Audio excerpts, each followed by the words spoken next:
It wasn't a major accident, was it? I'm going on a trip now, so take care of things there. When I heard my dad was hospitalized, I was taken aback. I had hoped my mother-in-law would come with me, but she left for her trip anyway. A week passed, and my mind was filled with these events, leaving my husband. And I bewildered. Then, with no knowledge of what transpired, my mother-in-law came back with great energy. To her I said, "Your husband's funeral is over." She clutched her head, lost and confused by my words. My name is Catherine Turn. I'm turning 30 this year. I live with my husband Bob and my dad. I lost my mom at a young age, so my dad raised me, his only daughter. When getting married, I didn't want to leave my father alone. Bob happily agreed to this sentiment. Thanks to that, he came to live at my family home as a son-in-law. This year marks our 5th wedding anniversary. Hey Bob, let's go out for drinks this weekend. Found a great place. Is that so? Well, just don't drink too much, okay? If you get too drunk, it'll be hard for you to get home. Watching them talk and laugh together, there are moments they seem just like a real father and son. While Bob is a bit introverted, he's kind and friendly to everyone. My dad seems to appreciate that, which makes me happy. However, not everyone is happy about their bond. Enter my mother-in-law, Mary Matson. She seemed displeased that her precious son was living at his wife's family home. I can understand her feelings to some extent, but it was Bob's decision. Honestly, I wish she'd accept it. From the start of our marriage, whenever she visited, she never missed a chance to throw shade my way. Bob has married into your family, but he's still my son in every way that matters. No matter how many years pass, this line is always her opener.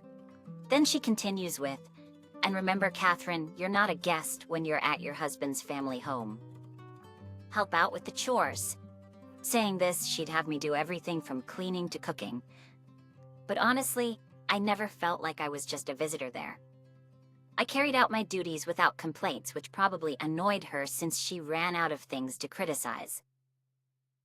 However, when it came to cooking, I'd always check in on how she preferred things.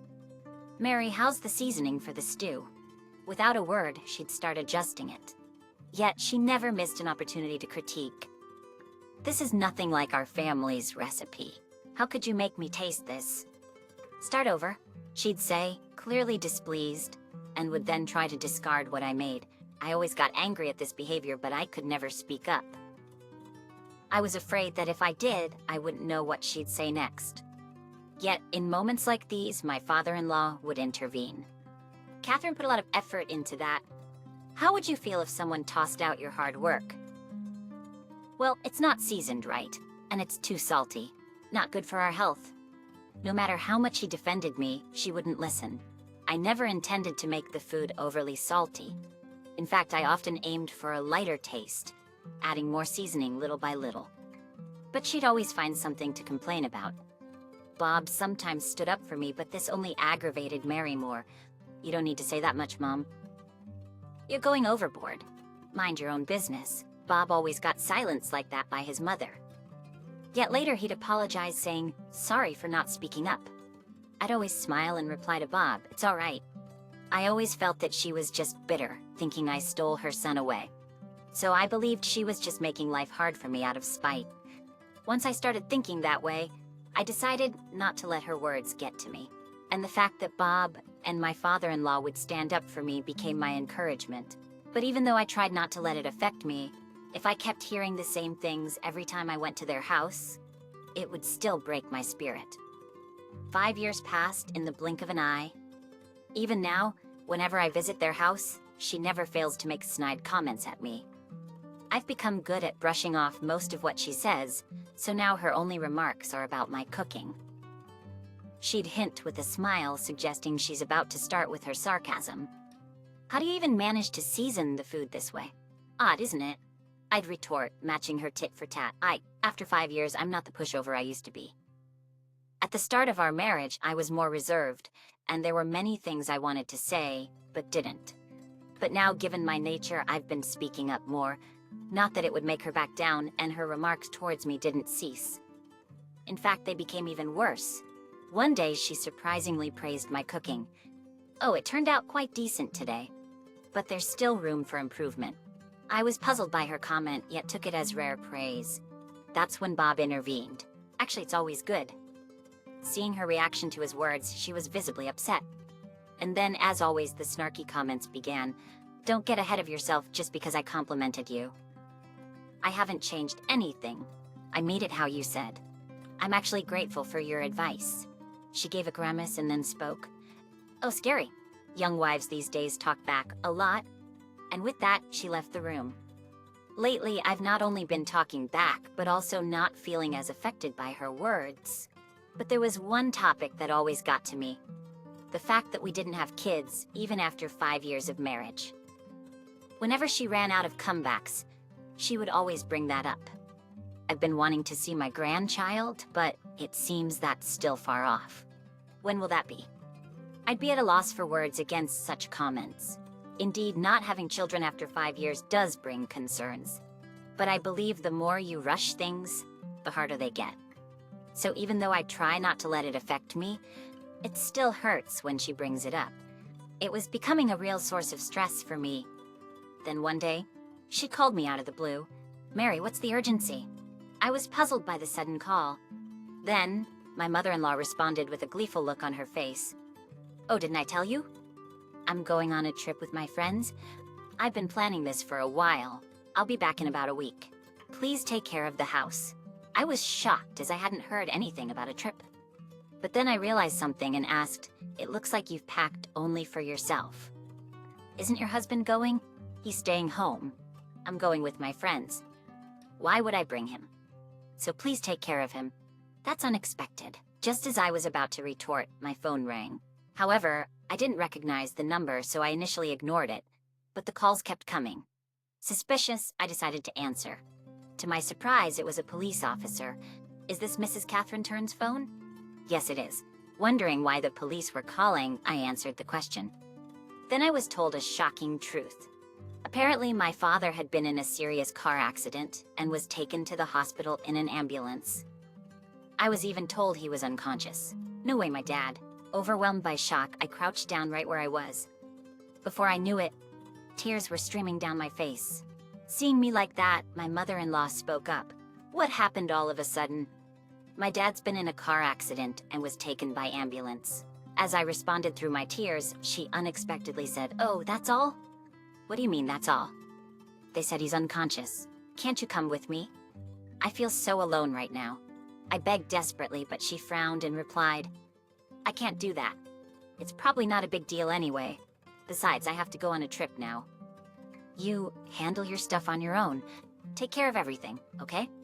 I can't believe I tried to plead again, but she grabbed her bags and left the house.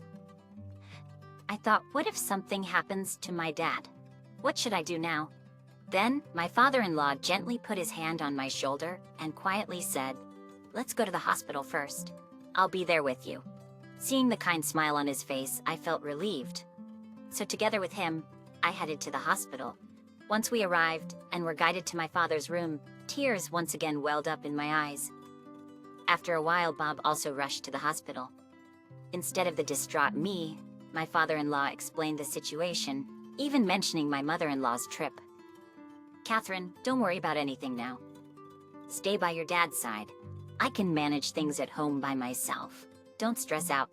Thank you so much, I managed to say, overwhelmed with gratitude. And so I kept a sleepless vigil by my unresponsive father's side. A week went by, and after dinner, Bob and I quietly drank some tea. Our minds were full, trying to process the events of the past few days. Then, unaware of our state, my mother-in-law came home cheerfully. I'm back. Sorry for being so late. I planned to be home earlier, but there was a lot of traffic, she spoke gleefully, but Bob and I remained silent, looking down. Still, she continued, the spa trip was so fun. Oh, and I got souvenirs for both of you. My cheerful mother-in-law didn't notice our mood, and it seemed like she wouldn't stop talking anytime soon. Well, I went to the beach, and the ocean looked so beautiful from the room. But the sea itself was also beautiful. It was really nice. We should all go together next time. However, noticing something was off, she looked around with a puzzled expression. Speaking of which, where's my husband? The house was locked, so I thought he was here. Dad's not here. I have the keys. Bob finally responded to the mother-in-law's query, though he looked tense. "Why do you have the house keys, Bob?" the mother-in-law asked, appearing clueless. With a straight face, Bob replied, "It's hard to explain here. Let's go home and talk."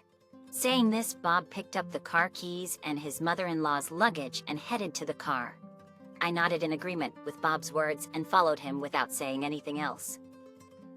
Unaware of our heavy mood, the mother-in-law was still in high spirits, and perhaps still in a holiday mood. She continued to chat happily in the car. The food was amazing since we were by the sea.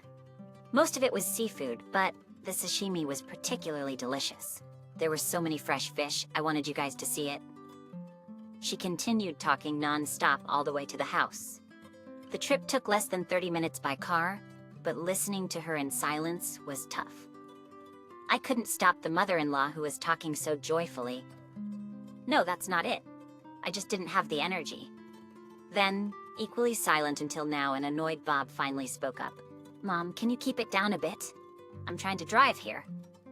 Hearing Bob's words, she pouted like a child and began to talk back. "What? I'm just trying to keep the mood light, since you're driving in the dark. Catherine isn't saying anything either. What's wrong with enjoying a drive?" Hearing her response, I was left speechless out of exasperation. Bob, probably feeling the same way, let out a deep sigh. However, unable to bear it any longer, he shouted, "Mom, just be quiet.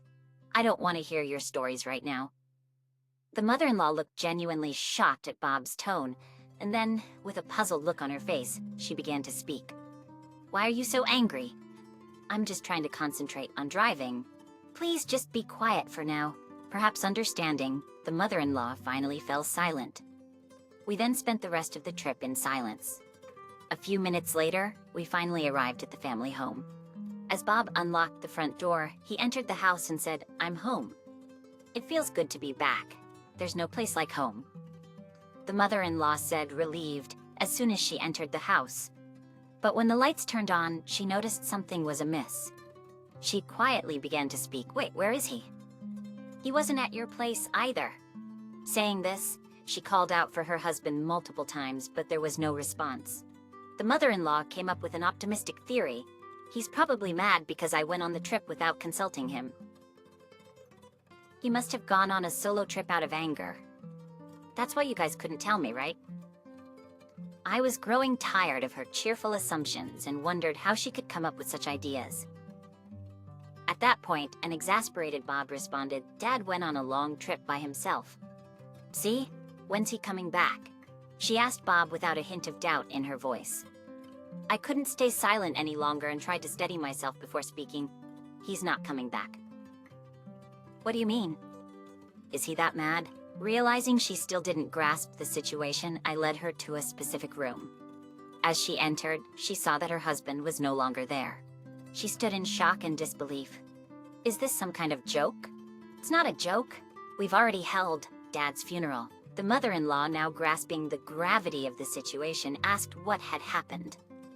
"He was in a car accident," I replied, tears forming in my eyes.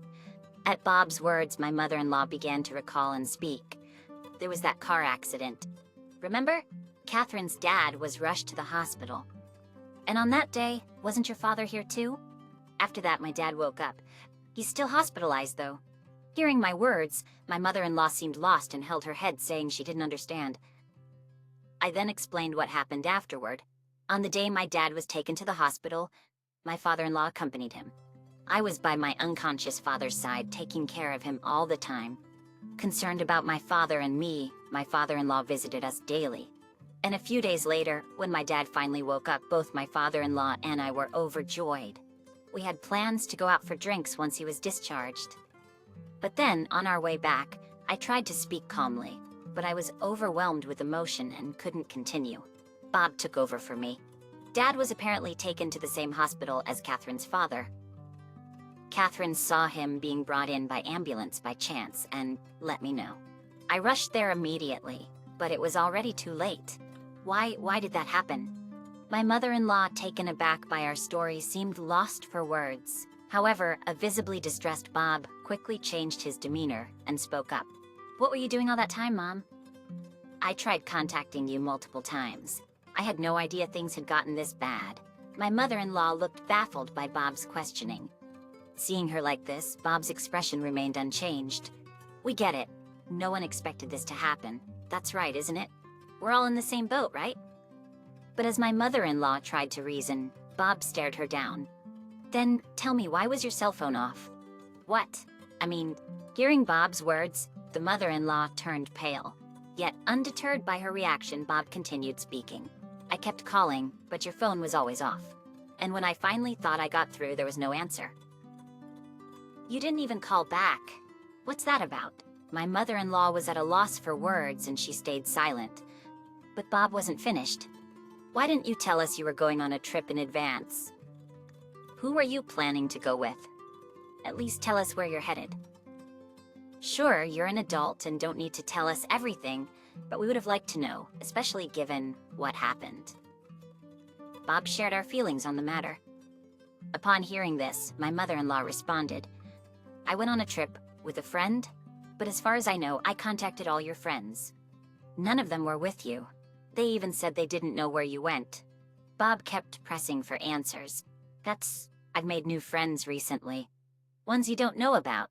She seemed determined to counter Bob's accusations. But Bob wasn't backing down. Is this him? Bob asked, showing her a photo of a man walking arm in arm with my mother-in-law. Seeing the picture, her face went pale. He's just a drinking buddy. Not the one I traveled with. Bob replied with a meaningful tone. Seems like you're quite close for just a drinking buddy, Dot. There's nothing between us. Sure, we're close, but not in the way you're implying. Why the act? You think we don't know? Even my dad knew. Unable to hold back his frustration with his evasive mother, Bob finally raised his voice. Do you still deny anything with him even after seeing this? Bob thrust another photo at her, showing the two of them entering a hotel. The sight made her shiver. Why do you have this? It seemed that my mother-in-law realized she couldn't deny it any longer, and timidly asked. I found a diary when I was going through Dad's belongings. It was inside. Bob calmly began to explain. He told her about the diary and how it mentioned the person in the photograph. His dad had known for quite some time that his wife had been having an affair but never confronted her. In fact, the diary even mentioned that he felt he was the one to blame. Dad's diary didn't blame you or say a single bad thing about you. Bob said, I'm so sorry. I did go on a trip with him. I never thought it would lead to this. I'm truly, truly sorry. She apologized with tears in her eyes after understanding the gravity of her actions. I'm sorry to both of you. Please forgive me. I won't ever see him again, and I'll change my ways. The mother-in-law pleaded while crying. However, Bob replied firmly, even if Dad forgave you, I will never. Hearing this, the mother-in-law collapsed on the floor, sobbing uncontrollably. Yet we left her there and exited the house. Later, Bob told us about a local bar that was mentioned in his father's diary. He went there and discreetly asked around. Apparently, the mother-in-law hadn't been meeting with the man she traveled with. They had both been at the bar, but not together. They had both been hiding the fact that they were married and decided to part ways without any arguments. However, neighbors and friends found out about her affair and the fact she skipped her husband's funeral for a romantic getaway. They shunned her, and this hurt led her to sell her house and move away.